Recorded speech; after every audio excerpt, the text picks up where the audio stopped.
Here it says to use a combination of rules for exponents to simplify the expression and to give your answer in exponential form using only positive exponents. Now let's look at a couple of the rules for exponents that we will use. And there's a lot of different rules for exponents, but the main ones that we're going to use first off is one called a power rule. And it looks like this. If you have x to the fourth raised to, let's say, the third power, it's a power raised to a power, hence we call it the power rule. We simplify that by multiplying the exponents. The base remains just x, so the base stays the same, and you multiply the exponents.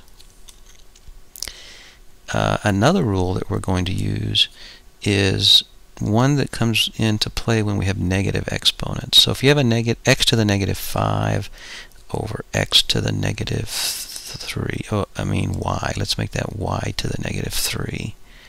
I want the bases different. To make a negative exponent positive, all we have to do is move it from the top to the bottom or the bottom to the top. So for example, x to the negative 5th is in the numerator. If I move it to the denominator, it becomes x to the positive 5. And y to the negative 3 is in the denominator. I can make that y to the third power by moving it to the top. So in a sense, we just flipped these in order to make the negative exponents positive. Now remember, we only do that if there's a negative exponent. Alright, so to simplify this one, the first thing we'll do is to take care of the power to a power. So let me rewrite this. We've got x to the negative 4 times y divided by z to the fourth. And the whole thing is raised to the negative 3 power. So I've got x to the negative 4 raised to the negative 3 power. So it's a power to a power. What we do is we multiply the exponents. Negative 4 times a negative 3. And we end up with x to the positive 12. Negative 4 times negative 3 is a positive 12. Remember, the base just stays the same. We take the y. Now this is y to the first power. You don't see the 1, but there's an understood default 1 there. So we multiply those exponents. Positive 1 times a negative 3. Positive 1 times negative 3 is going to give us y to the negative 3.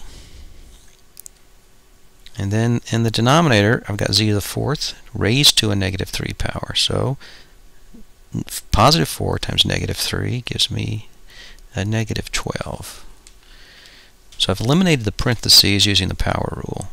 And now I'm going to use this negative exponent rule and make every negative exponent I see positive. X to the 12th is a positive exponent, so it can stay right where he is. Y to the negative 3 is going to get moved to the denominator and become y to the positive 3. Z to the negative 12 will go from the denominator up to the numerator as z to the positive 12. Alright, so remember, we're not finished until we have only positive exponents, so that's why we have to be sure to flip these negative exponents to make them positive. But there we have it. That's the answer.